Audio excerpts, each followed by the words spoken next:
read that book. Most of our books are published by Corwin, there's a couple of exceptions to that.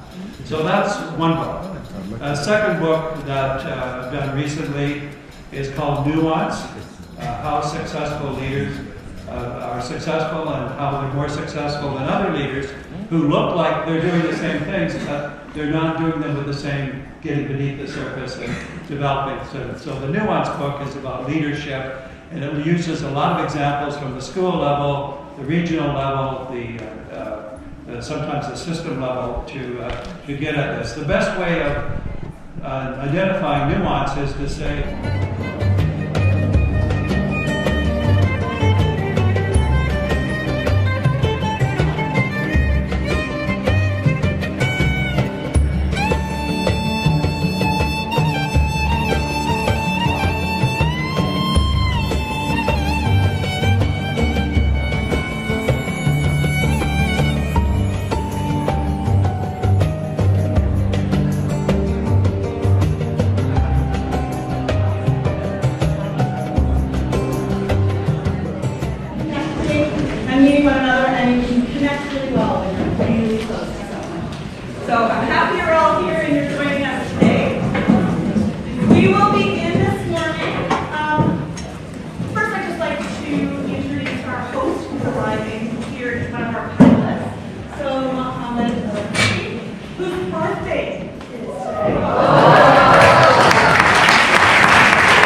somebody else was looking for me, and they said, oh, he's the one with the grey hair and the glasses, okay? So when you get as old as some of us here, the issue will be, when I look at your bookshelves, what will your library be? Which will the books be that you've cherished, that you've thumbed through, that you've underlined, that you go back to as reference points, time and time again? Because at the end of the day, it will be these, not the number of citations of empirical pieces published in the last 5 years, which also matter and count. But it will be these things by which you will mark what you have learned, what your frameworks of reference are, and that will help you eventually become a public intellectual, not only an ivory tower closeted scholar with a network of 7 or 8 people, but a public intellectual who can take your ideas with a framework and present them intelligibly, accessibly, and inspiringly to the people who can use them.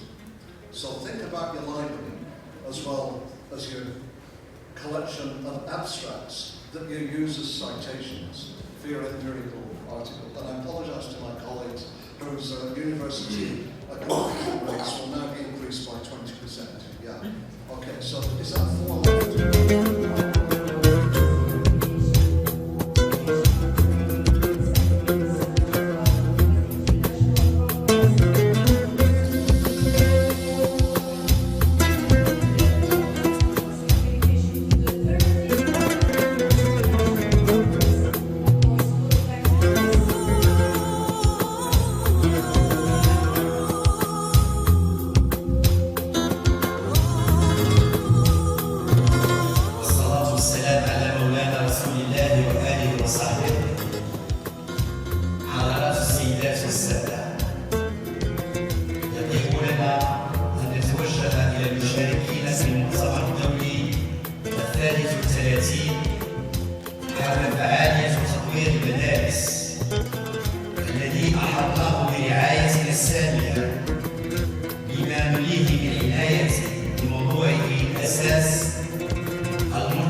people of a sense of belonging is largely ignored. We have all kinds of evidence, and yet a lot of this evidence is ignored. So what we know from OECD data, so those 34 rich middle income countries are part of the OECD, this is OECD data. So this is not, if someone said, oh, it's just feelings and emotions, this is the OECD, I don't think they do feelings and emotions, this is their data. 1 in 4, according to OECD, don't feel they belong. 1 in 4, and you know what? Is it getting better? No, it's getting worse. Okay? What we know too is that if you are from a poorer community, you are even more likely to feel, twice as likely to feel that you don't belong. In the UK, the statistics are awful. The unhappiness of children is at its highest. Across many countries, real issues about mental health and so on. And I think our children, our young people, are having to grapple with things that are so hard and so tough. And yet, we know this. We know this. There's fabulous research on this. That a sense of belonging increases motivation, reduces absenteeism, well-being, improved academic achievement. And then look at this TIMS bit. TIMS, if you don't know it, it's the International Maths and Science thing. So, one of the nice things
Extreme After Dinner Speakers Club was created a long, long time ago, in the summer of 2019, to be precise, by Andy Hargreaves.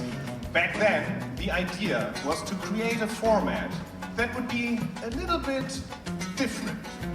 And hopefully, it'll be a little bit different this morning as well. My name is Pierre Tunowitzki, and I'm honored to be your host today. What you will get, yes, I'll take a little bit of applause.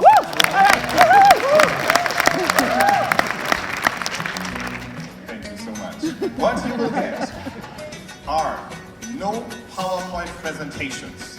This is a PowerPoint-free zone. Instead, we have 7 speakers for you that will speak from the heart about a topic that is close and dear to them. They will mix their passion with their intellect. They will mix their enthusiasm with their experience. And hopefully, they will make you care about what they care so much about. Each speech will be bookended, with a little bit of entrance music in the beginning and the same music in the end. And that helps also to give you a little bit more of a feel and an insight into our speakers. And dangerous act. I'm an English and literature teacher and an avid reader, so I love metaphors as a way for making meaning. I often find myself comparing education to the worlds of various texts. One of the metaphors that resonates with me is that being in education can feel like existing in Lewis Carroll's Alice's Adventures in Wonderland, an 1865 novel about a girl who falls down a rabbit hole into a fantasy land with strange creatures and absurd goings-on. This metaphor is a playful way to examine education reform and to whom we should listen in education. The novel is set simultaneously in Victorian England and in the imaginary world of Wonderland. The characters in the novel are contained and constrained within the worlds within which they exist. The regimentations of Victorian England reflect the constraints of our current education systems. There are rigid rules of the education game and inflexible, often externally imposed, standardised ways that teachers and school leaders and schools are measured. In Wonderland, there's a lack of equity, with some characters having huge amounts of power and others existing without agency. The autocratic Queen of Hearts might be seen as the international culture of testing, accountability and performativity. She's a force for panic and alarm, imposing a really narrow focus of right and wrong. Characters race around anxiously in fear of her. In our education systems, teachers might be thought of as the white rabbit, racing around, watching the time, constantly trying to meet deadlines and external pressures, ever-increasing workloads. Teachers are mostly absent in the formulation of policy, on advisory boards and on media panels, often so-called experts. Dear Michael, it's been too long, a quarter of a century in fact, since we last spoke. There's not a week that goes by when I don't think about you. And sometimes I wish you would reach out from where you are and we could talk again.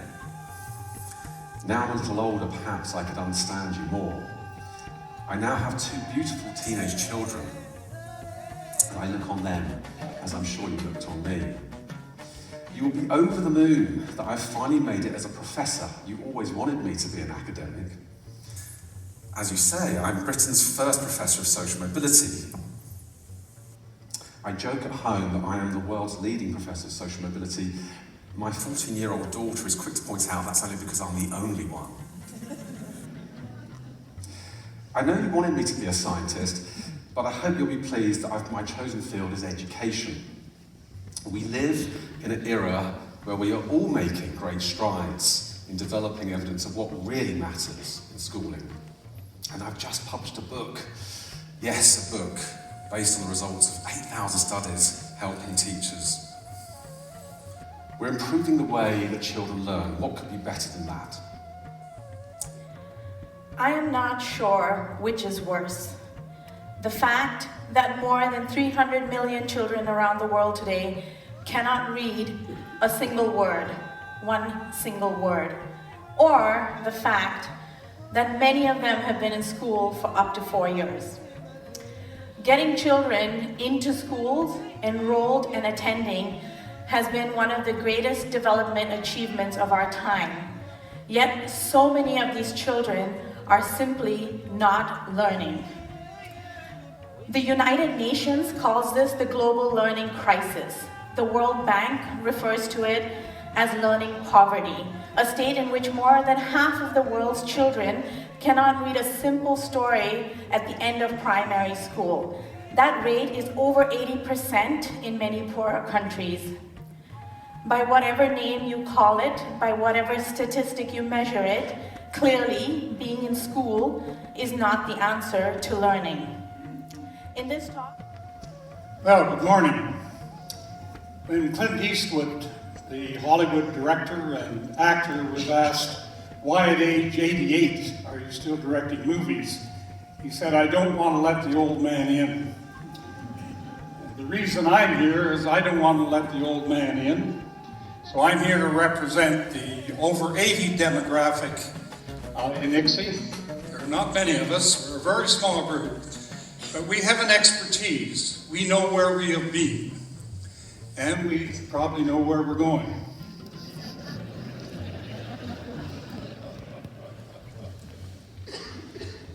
And one of this longitudinal view tells me our schools are better than they ever were. We educate more kids to higher levels than we ever have. And in spite of what politicians and the Murdoch press may say, we're doing a pretty good job. Having said that, there's so much more to do, so many more miles to go. As you heard from Pooja, so much to do. So many kids are being underserved. So many kids are being not served. School improvement is not just a fad of the last 15, 20 years. It's something I suspect that will consume just about all of you throughout the rest of your careers. I want to share one powerful school improvement strategy, and it's called invitations. Of your desired outcomes by investing in only 20% of input, the right 20%. Now, this is my favorite rule in management, and I indeed first picked it up in my management training and during my time in management consulting. But it wasn't really until my current role with Africa Leadership Academy that I really started to contemplate this principle at a much deeper level. For the past year and a half, I've been working with a group of young school leaders across the African continent to help them improve the quality and reach of their organizations. These are incredible entrepreneurs, and they've been able to achieve amazing results against the odds, and many of them work in very difficult and resource-constrained environments. And as a result, they're having to ask themselves constantly, whether consciously or unconsciously, what is the 20% I need to invest in to get 80% of my desired outcomes?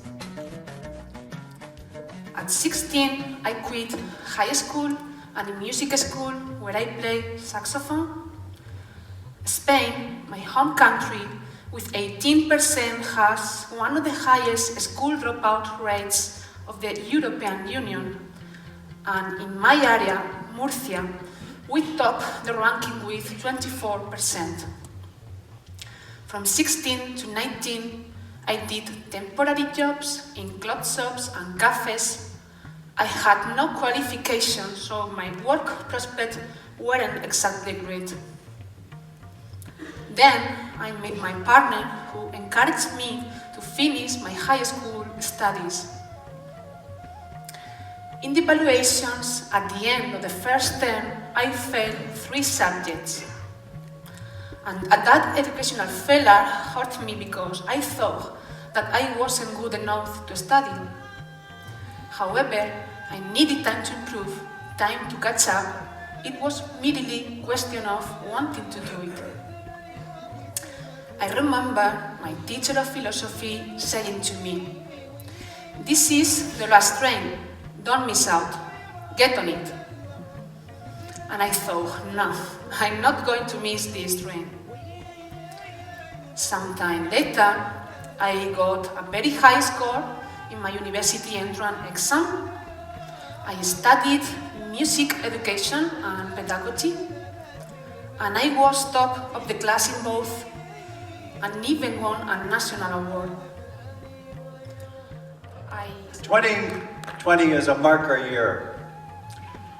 And what I'm going to talk about, and I consider it to be a practical problem, is what's going to happen in the next 80 years, starting today. And I want to frame it as a battle, galactical proportions, between, on the one hand, catastrophe, and on the other hand, evolutionary nirvana. Now let's take the concept of evolution, which we work with more and more. Evolution is something that you can't control, obviously, but you can influence. You can detect the trends and reinforce them. And that those trends can go either way. They can go either way into denouement or to exhilaration. And I think when you compare these two, when you think of it, and I'm going to illustrate it with some of the factors around three resources, but the idea is, who's going to win this battle? Is it going to be catastrophe, or is it going to be evolution of nirvanic proportions? And the more we work with evolution, the more I think of it this way. It's like holding hands with someone who is smarter than you. That's the image. And if we take, I want to take it in three parts. One is the problem, delve into it. A second is the source of the solution. And a third is the nature of the solution.